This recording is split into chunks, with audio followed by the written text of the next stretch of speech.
Empowerment के लिए आप कुछ कहना चाहें, आप उसके बारे में क्या जानती हैं? अपनी इनसाइट्स दें, लोगों को बताएँ।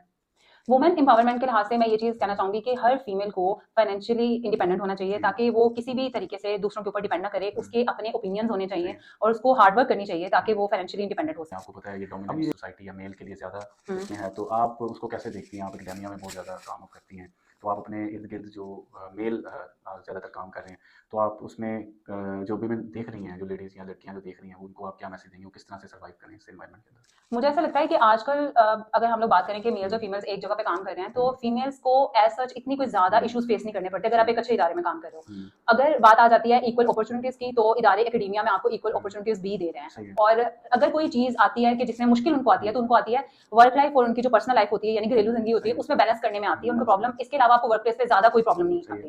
है। घरेलू करिकुलम को ज़्यादा फोकस कर रहे हैं as compared to the technical skills हुँ। Like which required in industry. जी, जी। तो आप उनको क्या मैसेज देंगे कि किस चीज़ के ऊपर ज़्यादा फोकस करें, या ग्रेड्स को फोकस करें, या अपनी टेक्निकल स्किल्स को एनहांस करें ताकि इंडस्ट्री में वो एक्सेल कर सकें? मुझे ऐसा लगता है दोनों चीज़ों में बैलेंस होना चाहिए। बच्चे कुछ ऐसे करते हैं कि वो सिर्फ ग्रेड्स के पीछे भागते रहते हैं ठीक और है। उनका बिल्कुल भी स्किल्स गेट करने की कोशिश नहीं करते। सही है। कुछ बच्चे ऐसे होते हैं, वो ये कह रहे होते हैं कि मुझे ग्रेड्स की परवाह नहीं है। ये भी अच्छी बात नहीं है कि आपका सीजीपीए बिल्कुल ही डाउन चला जाए और आप कहें कि मुझे बहुत अच्छी मेरे पास स्किल्स हैं। हुँ। तो दोनों को बैलेंस आउट करके चलना चाहिए। Welcome back to another podcast. आप देख रहे हैं प्रोफाइल्स पीके, जहां हम आपको मिलवाते हैं पाकिस्तान की इंस्पायरिंग स्टोरीज के साथ। आज के हमारी मोअज़्ज़ज़ मेहमान, जिनका ताल्लुक एकेडेमिया और रिसर्च से है, ये एकेडेमिया और रिसर्च में अपना सिक्का मनवा चुकी हैं। इस वक्त मौजूदा जो इनकी रिसर्च है वो डीप लर्निंग में है। आइए जानते हैं विशाल अरसे से उनका एकेडेमिया और रिसर्च का विजन। अस्सलाम वालेकुम, कैसी वालेकुम हैं आप? सलाम। I am good. आप कैसे हैं? अल्हम्दुलिल्लाह ठीक ठाक। अच्छा, तो विशाल, जैसा कि हमने आपके रिसर्च एकेडेमिया और ये एक आपका बहुत ज़्यादा जो रिसर्च वर्क है, जो डीप लर्निंग में आप कर रही हैं और पीएचडी स्कॉलर भी हैं, जी। आप इससे रिलेटेड कोई हमारे ऑडियंस को बताएं, अपने बारे में थोड़ा बताएं, इंट्रोडक्शन करवाएं। मेरा नाम विशाल अरशद है और शेयर भी है। करंटली मैं यूसीबी में एज अ लेक्चरर टीच कर रही हूँ। इसके साथ साथ मैं पीएचडी स्कॉलर भी हूँ और मेरी रिसर्च अभी कंटिन्यूड है। मैंने रिसर्च पेपर्स, मेरी पब्लिकेशंस हैं इंटरनेशनल डीप लर्निंग में, और मैं रिसर्च में फ़िलहाल काम कर रही हूँ। And that's it. तो आपने टीचिंग क्यों चूज़ की? आप रिसर्च सेंटर में जा सकती थी, या कोई ऐसा काम कर सकती थी जो कि रिसर्च से रिलेटेड होता है, रिसर्च सेंटर में जॉब कर सकती थी, तो आपने टीचिंग के शोबे को ही क्यों सिलेक्ट किया? टीचिंग प्रोफेशन को मैंने इसलिए चूज़ किया था क्योंकि फीमेल्स के लिए इसमें जो वर्किंग आवर्स होते हैं वो फ्लेक्सिबल होते हैं, सही है। इसलिए मैंने इसको चूज़ किया। और टीचिंग के अंदर ये भी होता है कि आप जो यूथ होती है, आप उनके साथ इंटरेक्ट कर सकते हो, उनको बहुत सारी चीज़ें न्यू सिखा सकते हो। सही है। दिस इज़ द रीज़न कि मैंने टीचिंग को चूज़ किया। सही हो गया। वुमेन एम्पावरमेंट के लिए आप कुछ कहना चाहें, आप उसके बारे में क्या जानती हैं? अपनी इनसाइट्स दें, लोगों को बताएं। वुमेन एम्पावरमेंट के लिहाज से मैं ये चीज़ कहना चाहूँगी कि हर फीमेल को फाइनेंशियली इंडिपेंडेंट होना चाहिए, ताकि वो किसी भी तरीके से दूसरों के ऊपर डिपेंड ना करे। उसके अपने ओपिनियंस होने चाहिए और उसको हार्ड वर्क करनी चाहिए ताकि वो फाइनेंशियली इंडिपेंडेंट हो सके। अब ये फाइनेंशियल इंडिपेंडेंस तो ठीक है। अब वर्क प्लेस के ऊपर वुमेन्स को बहुत ज़्यादा चैलेंजेस होते हैं। आपको पता है ये डोमिनेंट सोसाइटी या मेल के लिए ज़्यादा उसमें है, तो आप उसको कैसे देखती हैं? आप एकेडेमिया में बहुत ज़्यादा काम आप करती हैं, तो आप अपने इर्द गिर्द जो मेल ज़्यादातर काम कर रहे हैं, तो आप उसमें जो विमेन देख रही हैं, जो लेडीज़ या लड़कियां जो देख रही हैं, उनको आप क्या मैसेज देंगे? वो किस तरह से सर्वाइव करें इस एनवायरनमेंट के अंदर? मुझे ऐसा लगता है कि आजकल अगर हम लोग बात करें कि मेल्स और फीमेल्स एक जगह पे काम कर रहे हैं, तो फीमेल्स को एज सच इतनी कोई ज़्यादा इश्यूज फेस नहीं करने पड़ते अगर आप एक अच्छे इदारे में काम कर रहे हो। अगर बात आ जाती है इक्वल अपॉर्चुनिटीज़ की, तो इदारे एकेडेमिया में आपको इक्वल अपॉर्चुनिटीज़ भी दे रहे हैं। सही है। और अगर कोई चीज़ आती है कि जिसमें मुश्किल उनको आती है, तो उनको आती है वर्क लाइफ और उनकी जो पर्सनल लाइफ होती है, यानी घरेलू जिंदगी होती है, उसमें बैलेंस करने में आती है उनको प्रॉब्लम। इसके अलावा आपको वर्क प्लेस पे ज़्यादा कोई प्रॉब्लम नहीं सही है। आती। घरेलू खतून से मुराद है कि अगर कोई वर्किंग लेडी अपने शादीशुदा है, या उसने, मतलब आप किस सेंस में ये इसको कह रही हैं कि क्या वो फैमिली के साथ जी, इसको? अगर देखिए, अगर वो अनमैरिड है तब भी उसने अपनी फैमिली को तो टाइम देना है, और अगर वो मैरिड है तो जाहिर सी बात है उसकी रिस्पॉन्सिबिलिटी ज़्यादा हो जाती हैं। मैं ये चीज़ कह रही हूँ कि उसको बैलेंस आउट करना चाहिए अपनी प्राइवेट लाइफ को और अपनी प्रोफेशनल लाइफ को। पर्सनल लाइफ और हाँ, प्रोफेशनल तो लाइफ। इस तरह वो मैनेज कर सकती है इसको। सही हो गया। क्या आप समझती हैं कि फाइनेंशियल इंडिपेंडेंस एक औरत के लिए बहुत ज़रूरी है, या उसकी इज्जत होती है, या वो रिकॉग्नाइज हो जाती है बहुत ज़्यादा कि जी ये काम कर रही है, इंडिपेंडेंट है? ये क्या माशरे में अच्छा समझा जाता है इस चीज़ को? आप थोड़ा सा एक्सप्लेन करें। मेरे अकॉर्डिंग अगर आप कमा रहे हो तो हम्म, इससे आपकी इज्जत नहीं होती, सही इज्जत है। होती है आपके करैक्टर से, आप एग्जैक्टली किस तरह सही लोगों है। के साथ बिहेव करते हो, हम्म, उससे इज्जत होती है। हाँ, राइट। फाइनेंशियल इंडिपेंडेंस से ये हो हम्म, जाता है कि आप अपने ओपिनियंस लोगों की मर्जी के मुताबिक नहीं देते। सही है। फाइनेंशियल इंडिपेंडेंस से आप अपनी वॉइस रेज कर सकते हो कि हाँ मेरा ये सही है। ओपिनियन है। सही है। जहां तक इज्जत का ताल्लुक है तो वो आपके करैक्टर से होता है। बिल्कुल ऐसा ही है। और करैक्टर में भी हमें ऑनेस्टी और इंटेग्रिटी बिल्कुल। और रिस्पॉन्सिबिलिटी, ये चीज़ सिखाई जाती है। और प्रोफेशनल एनवायरनमेंट में जैसा कि आप काम कर रही हैं, तो हमें ऑब्वियस ही बात है कि इन चीज़ों को मद्देनज़र और रखना सबसे चाहिए। ज्यादा इंपॉर्टेंट ये होता है कि एग्जैक्टली। आप लोगों के साथ बिहेव कैसे बिहेव करते हो। कैसे आप हैं। अगर उनसे काइंडनेस से बात कर रहे हो, अच्छे तरीके से बात कर रहे हो, तो वो इंसान आपसे उसी तरीके से बात बिल्कुल करेगा, ऐसे आपको ही। रिस्पेक्ट देगा। बिल्कुल ऐसे ही, आप सही कह रही हैं। और एक प्रोफेशनल वूमेन के लिए इससे ज़्यादा क्या चैलेंजेस हो सकते हैं कि वो बिल्कुल। एक मेल डोमिनेंट सोसाइटी में एक्सेल कर रही है? तो मैं आपसे एक बड़ा इम्पोर्टेंट एक क्वेश्चन मेरे जहन में आया कि एक सक्सेसफुल वूमेन प्रोफेशनल बनने के लिए वो क्या स्किल सेट हासिल करे, अगर उसने किसी भी इंडस्ट्री में या एकेडेमिया में एक्सेल करना है? अच्छा, ये मेरा पर्सनल एक्सपीरियंस भी है कि आप पहली चीज़ तो ये कि अगर आप कोई भी डिग्री कर रहे हो, आप उसमें हार्ड वर्क करो, अपना सही है। बेस्ट दो। अगर उसमें कोई हर्डल्स वगैरह आती भी हैं, तो आप उसको ओवरकम करने की कोशिश करो। हमेशा ये नहीं होगा कि आप विन विन सिचुएशन में जा रहे हो। ठीक है। जितनी भी प्रॉब्लम्स आती हैं, आप उनको देखो कि इसका सोल्यूशन क्या है, ठीक उस है। सोल्यूशन की तरफ जाओ और कभी भी गिव अप मत करो। ठीक है। गिव अप नहीं करना चाहिए, यही है कि आप इस तरह से विन कर सकते हो। सही है। और जहाँ तक स्किल सेट की बात है, तो सबसे ज़्यादा इंपॉर्टेंट यह है कि आपकी कम्युनिकेशन अच्छी हो, आप बिल्कुल सही। कॉन्फिडेंट हो, आपको अपनी बात कन्वे करना आनी चाहिए। ये सबसे इंपॉर्टेंट स्किल है। बिल्कुल। किसी भी जगह पे आपको जॉब करने के लिए लोगों के साथ बात करनी आनी चाहिए, कम्युनिकेशन अच्छी होनी चाहिए आपकी। आपने माशाल्लाह से बीएस किया है, फिर एमएस कंप्लीट किया, and then now you are in PhD और यू आर जी। PhD scholar. तो आपको इन तीनों फेजेस में जो लाइफ के आपने देखे हैं, कहाँ पे ज़्यादा डिफ़िकल्टी और टफ आपको लगा कि अब बस, अब बहुत ज़्यादा हमने जो है ना इस फेज़ को मतलब होता है ना कि लाइफ जी। में बीएस में ज़्यादा टफ महसूस हुआ हो, एमएस में या पीएचडी में, तो किस फेज़ में ज़्यादा टफ लगा आपको? अच्छा, 2 चीज़ें हैं। एक तो ये कि बीएससीएस मुझे बहुत ज़्यादा टफ लगा क्योंकि मेरा बैकग्राउंड प्री मेडिकल का था, ठीक है। तो मैथमेटिक्स के जो हम्म, कोर्सेज़ थे मुझे बहुत टफ लगे, सही तो है। मेरे लिए बीएससीएस सबसे ज़्यादा मुश्किल था। ठीक है। और पीएचडी को अगर मैं मुश्किल कहूँ, तो वो इस लिहाज से था कि हम्म, हमें इंटरनेशनल लेवल पे पब्लिकेशंस करनी थी सही और है। वो एक बहुत ज़्यादा टेंशन वाला दौर होता जी, है, जिसमें आपने वो पब्लिकेशंस करनी ठीक है, है। वो एक्सेप्ट होती हैं, रिजेक्ट होती हैं। तो बिल्कुल। और उसके साथ-साथ जब मैं जॉब कर रही थी, हम्म, उसको बैलेंस आउट करने में मुझे थोड़ा टाइम लगा कि सही किस है। तरह से मैं बैलेंस आउट कर सकती हूँ, लेकिन अगर आप टाइम मैनेजमेंट कर लेते हैं, तो आसान हो जाता है। सही सो है। फॉर मी बीएससीएस ज़्यादा टफ था। ज़्यादा टफ था, सही हो गया। और इसी से रिलेटेड अब हमारे कुछ स्टूडेंट्स आपको देख रहे हैं। मैं चाहता हूँ आप फीमेल जो स्टूडेंट्स देख रही हैं, उनको क्या सजेस्ट करती हैं? अब उन्होंने प्री मेडिकल किया होता है, वो डिग्री लेने के लिए आ जाती हैं, सॉफ्टवेयर इंजीनियरिंग की, बीएससीएस की, तो आप क्या रिकमेंड करती हैं? वो किस तरह से उसमें एक्सेल कर सकती हैं? जो चैलेंजेस आपने फेस किए, ताकि हमारी स्टूडेंट्स जो हैं उसको फेस ना अच्छा, जब मैंने ज्वाइन की थी, मैंने करें। क्योंकि यूसीबी से किया हुआ बीएससीएस मैंने ज्वाइन की थी, तब उस टाइम पर मैथमेटिक्स के कोई प्री कोर्सेज नहीं थे। अब वो सही है। प्री कोर्सेज पहले उनको पढ़ाते हैं, ठीक है। तो इसलिए उनको कोई इतने चैलेंजेस फेस नहीं करने पड़ते, वो हम्म, पढ़ के फिर नेक्स्ट कोर्सेज वो पढ़ते हैं। चलें, ये तो एक बड़ी अच्छी बात है कि अगर इस तरह का एनवायरनमेंट मिल जाता है, अगर स्टूडेंट को ऐसा एनवायरनमेंट मिल जाता है कि जी। वो प्री रिक्विसाइट्स कर लेता है, तो क्या फिर भी वो उसके लिए दुश्वारियाँ आती हैं? दुश्वारियाँ ज़ाहिर सी बात आती है। अब अपनी फील्ड चेंज करते हैं तो बहुत हम्म, ज़्यादा मुश्किल आती है, क्योंकि प्री सही मेडिकल है। करने वाला बच्चा ये इस ज़हन के हम्म, साथ प्री मेडिकल कर रहा होता है कि मैंने मैथमेटिक्स दोबारा नहीं देखना, और फिर जब उसको देखना पड़ता है, वो उसको बिल्कुल। एक्सेप्टेंस में ही बहुत टाइम लग एक्सेप्टेंस जाता में है। वो, ये प्रॉब्लम तो होती है। मतलब आपका कहने का मतलब यही हुआ ना कि फिर उसको उस फील्ड में नहीं आना नहीं आना चाहिए? चाहिए, नहीं आना चाहिए, क्योंकि उसको बड़ी बहुत टाइम आसानी से लगता है मिल आपको। जाए। लाइक मैं आपको कह रही हूँ, मुझे बीएससीएस ज़्यादा मुश्किल हम्म, लगा क्योंकि मुझे टाइम बहुत लगा हम्म, उस चीज़ को सही ओवरकम है। करने में। नहीं, तो ऐसा भी तो पॉसिबल है कि वो बच्चा जो है वो उसको रिक्वेसाइड करके बड़ा अच्छा परफॉर्म कर जाता हार्ड वर्क, है। मैं हार्ड जो वर्क चीज़ कह जरूरी रही थी कि हार्ड वर्क बहुत ज़्यादा इंपॉर्टेंट है, है। और गिव अप अगर आपने एक चीज़ सोच ली है, मेरा ये गोल है और मैंने ये करना है, फिर उसके हम्म, लिए आपको हार्ड वर्क करना पड़ेगा। सही है। लेकिन नॉर्मल स्टूडेंट्स की बजाय आपको डबल हार्ड वर्क करना पड़ेगा उस चीज़ को ओवरकम करने के लिए। आपने पब्लिकेशंस की हैं, जी। रिसर्च वर्क किया है, वो करते हुए आपको कहाँ से ज़्यादा मोटिवेशन मिली? मोटिवेशन कहाँ से हम्म, सबसे ज़्यादा मिली मुझे?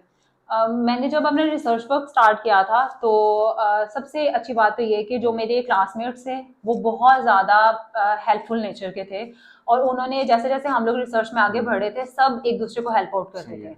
ये चीज़ मैं कहना चाहूंगी कि सुपीरियर में जो स्टूडेंट लाइफ होती है सही उसमें है। सब एक दूसरे को हेल्प आउट करने की कोशिश करते हैं एज अ फैमिली, फैमिली। कि आप इस तरीके से आगे बढ़ सकते हैं। और मुझे रिसर्च में मेरी एडवाइजर ने बहुत ज़्यादा हेल्प आउट सही किया है। था, और उसके साथ साथ जो मेरे क्लासमेट्स उन्होंने बहुत ज़्यादा हेल्प आउट ठीक किया है। था कि किस तरह से रिसर्च कर ठीक है। सकते हैं।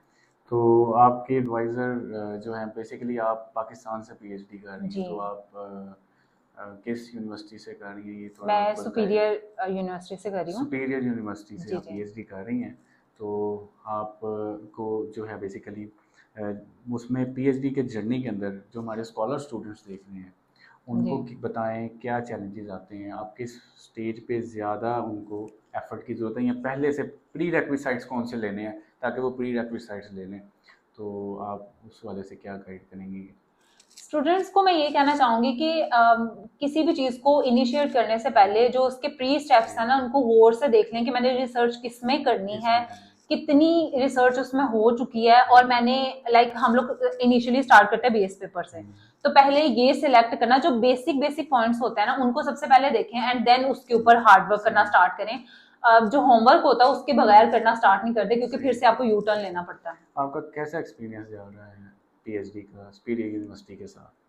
माशाल्लाह मेरा बहुत अच्छा एक्सपीरियंस जा रहा है, सही है। क्योंकि आपको किसी भी चीज़ में लैक नहीं करते। आप हम्म, किसी भी चीज़ में लैक नहीं करते, वो आपको सारी इंफॉर्मेशन प्रोवाइड करते हैं कि किस तरह से हम्म, नेक्स्ट स्टेप क्या होगा, अभी आपने किस तरह से काम करना है। बिल्कुल सही है। अगर आपको अच्छा एडवाइजर मिल जाता है वो ज़्यादा हेल्पफुल होता है, सही हो गया। और वो आपको बता देता है कि किस तरह से रोड मैप हम्म, क्या है, आपने किस किस तरह से काम करना है। तो बेहतरीन, ये तो बड़ी अच्छी बात है कि आपका कहने का मतलब है कि आपके सुपरवाइजर्स जी आपको गाइड करने के लिए जो जी जी, लोग हैं, जो मेंटोर हैं, वो बहुत ज़्यादा बिल्कुल, सपोर्टिव हैं। जी तो बिल्कुल, ये एक बड़ा अच्छा प्लस पॉइंट है कि सुपीरियर यूनिवर्सिटी से जो पीएचडी कर रहे हैं या जी जिनका इरादा है, जी, तो इसका मतलब उसमें एडमिशन लें, एनरोल हों और बिल्कुल उसको बिल्कुल, करना चाहिए। चलें, हम मूव करते हैं कि आगे एक बड़ा इंटरेस्टिंग क्वेश्चन आता है आपके बेसिकली डोमेन से रिलेटेड ही है जी कि जी। आपके स्टूडेंट्स से आपको कौन सा जो है वो मेमोरेबल फीडबैक ऐसा मिला लाइफ में, या कभी आपको ऐसा फीडबैक मिला हो कि जो आप शेयर करें कि जी जो एक टीचर है बेसिकली, अब हम थोड़ा सा ना टीचर के आपके एस्पेक्ट में बात करें, तो जी उनको जी। कैसे अपने आप को चेंज करना है, इंस्पायर करना है स्टूडेंट्स को, कौन से ऐसे एस्पेक्ट्स हैं? अच्छा, मेरे जो स्टूडेंट्स हैं ना उनको मैं, क्योंकि प्रोफेशनल प्रैक्टिसेस का ठीक भी है। मैं कोर्स उनको टीच करती हूँ, तो मैं उनको ये चीज़ बताती हूँ कि आपने अपनी प्रोफेशनल लाइफ में किस किस तरीके से चलना है, बिल्कुल सही किन है। लोगों पे आपने ट्रस्ट करना है, किन लोगों पे आपने ट्रस्ट नहीं करना, ठीक है। किस तरीके से आपने बिहेव करना है, कम्युनिकेशन कैसी होनी चाहिए। तो मेरे जो स्टूडेंट्स जब अपनी प्रोफेशनल लाइफ में जाते हैं तो वो मुझसे शेयर करते हैं, मैम आपने हमें जो ये चीज़ सही समझाई है। थी, ये चीज़ आज मेरे साथ हुई, और उसका ये मैंने उस तरीके से मैंने एक्ट किया जैसे आपने मुझे बोला था, तो सही मुझे है। उसका बेनिफिट हुआ। इस बिल्कुल। तरीके से हम यूथ के साथ इंटरेक्ट करते हैं और उनको बताते हैं कि ये काम आपने करना है, ये काम आपने नहीं करना।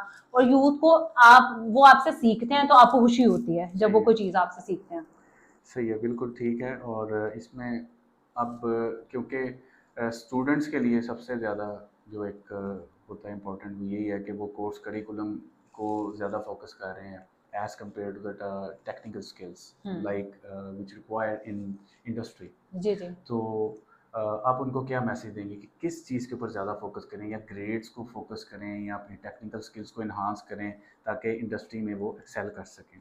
मुझे ऐसा लगता है दोनों चीज़ों में बैलेंस होना चाहिए। हम्म, बच्चे कुछ ऐसे करते हैं कि वो सिर्फ़ ग्रेड्स के पीछे भागते रहते हैं ठीक और है। उनका बिल्कुल भी स्किल्स गेट करने की कोशिश नहीं करते। सही है। कुछ बच्चे ऐसे होते हैं, वो हम्म, ये कह रहे होते हैं कि मुझे ग्रेड्स की परवाह नहीं है, ये भी अच्छी बात नहीं है कि आपका सीजीपीए बिल्कुल ही डाउन चला जाए और आप सही है। कहें कि मुझे बहुत अच्छी मेरे पास स्किल्स हैं। हम्म, तो दोनों को बैलेंस आउट करके चलना चाहिए, और सबसे ज़्यादा जो मैं स्टूडेंट्स को एक बात कहना चाहूँगी कि ब्लेम गेम नहीं करनी चाहिए। ठीक ये है। जो स्टूडेंट्स होते हैं ना कि स्किल्स भी नहीं गेट करते, ग्रेड्स भी नहीं अच्छे लेते, हम्म, और वो ब्लेम की तरफ ही रहते हैं कि मैं कैंपस को ब्लेम करूं, हम्म, या मैं टीचर्स को ब्लेम करूं, या मेरे रिसोर्सेज को ब्लेम करूं। ये नहीं करना चाहिए। ठीक हो गया। तो इसमें अब ऑब्वियस सी बात है कि जो स्टूडेंट्स हमें देख रहे हैं, वो एक वैलिड पॉइंट मैडम ने बताया है, वो ये है कि आप लोग अपनी टेक्निकल स्किल्स को इन्हांस करें। उसमें आपकी ग्रोथ एंड डेवलपमेंट यही है कि आप जो है वो ग्रेड्स को मैडम आप फिर ये बताएं कि ग्रेड्स को कितनी अहमियत देनी चाहिए ताकि हमारे स्टूडेंट जो सुन आप रहे हैं वो इस आप वजह अगर से अपनी आउटलाइन पे फोकस कर रहे हो कि हम्म, टीचर जो पढ़ा रहा है, आप क्लासेस अटेंड कर रहे हो, तो ग्रेड्स खुद से ही आ खुद जाते से ही हैं। आ जाती खुद है। से ही आ जाता है, आपको उसके पीछे भागने की जरूरत नहीं बिल्कुल पड़ती। ऐसे ही। मतलब ये एक हमें वैलिड पॉइंट मिल गया। अच्छा, अब क्योंकि बहुत सी फीमेल्स देख रही हैं और वो ऑब्वियस ही बात है इंस्पायर भी होंगी आपसे, क्योंकि आपने एक बड़ा अच्छा एक अपना लाइफ में एक गोल टारगेट सेट किया, पीएचडी कर रही हैं, जी। और ये इस एनवायरनमेंट में जहाँ पे स्ट्रगलिंग फेज में एक औरत के लिए, एक लड़की के लिए बहुत मुश्किल होता है। तो वुमेन एम्पावरमेंट को प्रमोट करने के लिए यूनिवर्सिटीज़ का क्या रोल जो है वो होना चाहिए, या यूनिवर्सिटीज़ क्या रोल प्ले कर सकती हैं? यूनिवर्सिटीज में जो ये डिफरेंट मैटरनिटी लीव्स वगैरह दी जाती हम्म, हैं, इसके साथ साथ इन लोगों को डे केयर प्रोवाइड किया जाता है कि वो अपने ठीक है। बच्चों को वहाँ पे टाइम दे सकती हैं। जी। ये यूनिवर्सिटीज बहुत कुछ कर रही हैं वुमेन एम्पावरमेंट के लिए। और सबसे बड़ी बात ये है कि मुझे वर्क लाइफ में कभी भी इस तरह से फील नहीं हुआ कि मेल और फीमेल में कोई भी डिफरेंशिएट किया जा रहा है। सही है, बिल्कुल। इक्वल राइट्स मिलते हैं, और फीमेल्स के लिए बहुत सारी इस तरह की जैसे हम लोगों को इसमें मेडिकल हम्म, लीव्स दी जाती हैं, हम्म, एंड ऑल्सो बहुत सारे जो अहराजात हम्म, फीमेल्स के होते हैं, सही स्पेशली है। जो मैरिड वुमेन होती हैं, हम्म, उनके लिए बहुत सारे वुमेन एम्पावरमेंट के लिए यूनिवर्सिटीज काम कर रही हैं सही पाकिस्तान है, में। बिल्कुल ठीक हो गया। और कैरियर ग्रोथ के लिए एक औरत को किस माइंडसेट की ज़रूरत है? कैरियर की ग्रोथ डेवलपमेंट के लिए एक हम्म। लड़की को डिपेंडेंट, जो मतलब सेल्फ डिपेंडेंट जिसको कहते हैं, अगर वो है, तो उसको अपनी ग्रोथ करने के लिए अपने आप को, जैसे कहते हैं ना, सेल्फ, अपने आप को जो मतलब कि सेल्फ चेंज करने लाने के लिए, अपने अंदर एक इनोवेटिव होने के लिए कौन सी ज़रूरत है, उसको किस माइंडसेट की ज़रूरत है? सबसे इम्पोर्टेंट ये है कि अगर आप एक गोल सेट किया हुआ है, हम्म, आपने सोचा हुआ है कि मैंने ये अचीव करना है, ठीक है। उसके दौरान हो सकता है 2 दफा आप जीतें, 3 दफा आप हार जाएं। आपने हार को देखकर गिव अप नहीं करना, कभी भी कंसिस्टेंट रहें। सही है। लेकिन कंसिस्टेंट रहने के साथ साथ मैं ये कहूंगी कि अपनी हेल्थ को कॉम्प्रोमाइज ना करें। ये नहीं है कि आप किसी चीज को गट करने के लिए इतने पैनिक हो जाएं कि आप उसको, आपकी हेल्थ उससे आपकी हेल्थ पे फर्क पड़ जाए। ये नहीं हम्म, होना चाहिए। आप कंसिस्टेंट रहें, गिव अप ना ठीक करें, है। और लेकिन अपनी हेल्थ को प्रायोरिटी बना के करें। बिल्कुल ठीक हो गया। पाकिस्तान में आईटी और एकेडेमिया सेक्टर में विमेंस के लिए फ्यूचर कैसा देख रही हैं आप? बहुत ब्राइट फ्यूचर है, और हम्म, बहुत सारी फीमेल्स जो हैं अब आईटी में आना पसंद करती हैं, क्योंकि हम्म, जब से ये वर्क फ्रॉम होम वाला सही है। सिनेरियो स्टार्ट हुआ है, बहुत सारी फीमेल्स जो हैं वो ये चाहती हैं कि वो घर बैठ के कमाएं, उनको बाहर नहीं निकलना पड़े, और इस हम्म, तरीके से वो आसानी से अपने घर को और अपने काम को हम्म, बैलेंस आउट कर सकती हैं। सही हो गया। तो अब जैसा कि आप देखते हैं कि ज़्यादातर फीमेल जो हैं वो इस फील्ड में नहीं आती, या वो कहती हैं कि हमें मेडिकल में जाना है। तो जी। अब आप दोनों का अगर कंपैरिजन करके बताती हैं कि अब ऑब्वियस सी बात है ना, स्टूडेंट्स को जो इस वक्त इंटर करके बाहर जी। जी। आते हैं, उनको कोई वे फॉरवर्ड नहीं मिलता। तो आप उन स्टूडेंट्स को क्या ऐसा मैसेज दें कि वो कौन सी फील्ड जो है अपने लिए सेलेक्ट कर लें और उसमें अपने आप को एक्सेल करें? मेरे ख्याल में स्टूडेंट्स को वो चीज चूज करनी चाहिए जिसमें उसका इंटरेस्ट है। इंटरेस्ट है। अगर आप आईटी में भेज हम्म, दोगे, जिसको मेडिकल में इंटरेस्ट है, वो उसमें एक्सेल नहीं कर सकता। हमेशा उसमें जाना चाहिए जिसमें आपको इंटरेस्ट है, हम्म, जो आप करना चाहते हैं। और अगर आप दोनों में इंटरेस्टेड नहीं हो और आप आईटी या मेडिकल में से बिल्कुल कुछ ऐसे चूज ही। करना चाहेंगे, तो मैं फीमेल्स को यही बोलूंगी कि आपको आईटी चूज करना चाहिए, क्योंकि आईटी में पाकिस्तान में बहुत ज्यादा अपॉर्चुनिटीज हैं, और आप घर बैठे भी कमा सकते हैं। इसके अलावा इससे आपको बहुत सारी दूसरी स्किल्स भी आ जाती हैं। जैसे अगर आप फॉर इंस्टेंस कोई ग्राफिक्स का थोड़ा काम सीख लेते हो, या आपको शीट्स बनानी आती है, आप कोई भी काम छोटा मोटा सीख लेते हो, तब भी आप घर बैठे कमा सकते हो। सही हो गया। क्या आप समझती हैं कि वर्क एनवायरनमेंट जो है जहाँ पे काम किया जा रहा है, मतलब वुमेन फ्रेंडली हो गया है, या अभी भी उसमें कुछ ना कुछ ज़रूरत है कि उसको थोड़ा सा चेंज होना चाहिए? एज आई सेड अर्लियर, अगर आप एक अच्छी ऑर्गेनाइजेशन में हम्म, हो, तो उसमें मेल फीमेल की तरह की कोई चीज नहीं है। हम्म, बहुत ही एफिशिएंट इदारे काम करते हैं, आपको बिल्कुल फील नहीं होता कि हम्म, ये मेल डोमिनेंट सोसाइटी है या नहीं है। हम्म, इक्वल अपॉर्चुनिटीज मिलती हैं, इक्वल सैलरीज मिलती सही हैं, है। इक्वल राइट्स हैं आपके।